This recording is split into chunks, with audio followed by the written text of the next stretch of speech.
बिस्मिल्लाहिर्रहमानिर्रहीम। अस्सलाम वालेकुम। कैसे हैं आप सब लोग? उम्मीद है खैरियत से होंगे। आज मैं आपको बीफ टिक्का बोटी बनाना सिखाऊंगी, बहुत आसान तरीके से और बहुत झटपट बनने वाली रेसिपी है। बहुत ही सॉफ्ट बनती है और मसाला अंदर तक रच जाता है। तो चलें शुरू करते हैं।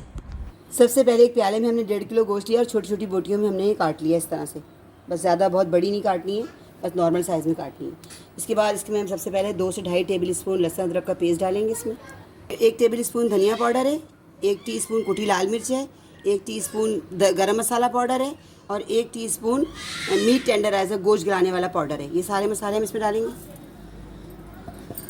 4 टेबल स्पून टिक्का मसाला है, किसी भी ब्रांड का आप ले सकती हैं, वो भी हम इसमें शामिल करेंगे। इसके बाद ये 2 से 3 टेबल स्पून लेमन जूस है, ये भी हम इसमें शामिल करेंगे। आधा कप हम दही डालेंगे, दही तकरीबन गाढ़ा गाढ़ा सा है, ये हम इसमें शामिल कर देंगे। इसको भी शामिल कर देंगे इसके अंदर। और 1 पिंच हम जर्दे का रंग डालेंगे, उससे ज़रा बोटियों का कलर बहुत खूबसूरत आता है। 1 पिंच डालना, ज़्यादा नहीं डालना। अगर आपको ना पसंद हो तो आप इसकी जगह हल्दी भी इस्तेमाल कर सकते हैं। अब इन सब चीज़ों को हम इसके अंदर अच्छी तरह मसाले को हम बोटियों के साथ लगा के मिक्स कर देंगे। ये देखिए जर्दे के रंग डालने से कितना खूबसूरत कलर आया है बोटियों का। क्योंकि जो हाथ से अच्छी तरह मिक्स होता है ना, वो चम्मच वगैरह से मिक्स नहीं होता, तो इसलिए मैं हाथ से ही मिक्स करती हूँ इसे। इसको अच्छी तरह मिक्स करके आप 4 से 6 घंटे के करीब इसको रेस्ट करने के लिए छोड़ दें, ताकि अच्छी तरह गोश्त गलाने वाला पाउडर जिसमें लग जाए और ये अच्छी तरह गल जाए। 4 से 6 घंटे या ओवरनाइट भी रख सकते हैं। जितना ज़्यादा इसको गोश्त को मसाला लगा के रखेंगे उतना ज़्यादा गोश्त आपका अच्छा गलेगा। 2 टेबल स्पून कढ़ाई में तेल डालें, उसे गर्म करें और जो हमने मसाला लगा के गोश्त को ओवरनाइट रखा था वो हमने गोश्त इसके अंदर डाल दिया। अब हम इसे पकने रखेंगे। जैसे ही इसका कलर चेंज होगा और गोश्त गल जाएगा, उसके बाद बाकी काम करेंगे। बताओ, ये देखिए गोश्त का सारा पानी खुश्क हो गया है।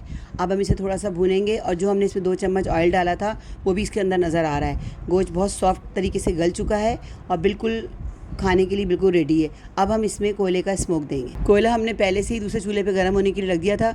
अब हम एक कटोरी में कोयला डालकर उस पर थोड़े चंद कतरे ऑयल के डालेंगे और इसका स्मोक देंगे। हम ढक्कन ढक देंगे ताकि कोयले का जितना भी स्मोक है वो बोटियों में रच बस जाए। ये बोटियाँ मेरे तरीके से एक बार ज़रूर बनाइएगा। ये बिल्कुल ऐसे बनती जैसे हमने टिक्के बनाते हैं अंगीठी पर, वैसे ही बनते हैं। क्योंकि अक्सर घर जो बंद होते हैं या फ्लैट सिस्टम होता है, तो उन लोगों के लिए अंगीठियों पे कुछ टिक्के बनाना बहुत मुश्किल हो जाता है। सोचते हैं कि घर में धुआं भर जाएगा, लेकिन अगर आप इस तरीके से बनाएंगी ना तो बिल्कुल भी ऐसा नहीं होगा कि धुआं भरे कुछ, और जायका बिल्कुल जैसे अंगीठी के टिक्कों वाला ही आएगा। ये देखिए 5 से 10 मिनट तक हमने इसको धुआं दिया और पूरा धुआं इसके अंदर रच बस गया है। अब मैं इसमें से कोयले वाली कटोरी बाहर निकाल लूँगी और इसको अच्छी तरह मिक्स करके और इसे डिश आउट करके दिखाती हूँ। खाने के लिए बिल्कुल रेडी है। बीफ टिक्का बोटी तैयार है। इसे आप ज़रूर ट्राई कीजिएगा और पराठों के साथ तो बहुत ही मज़ेदार लगती है।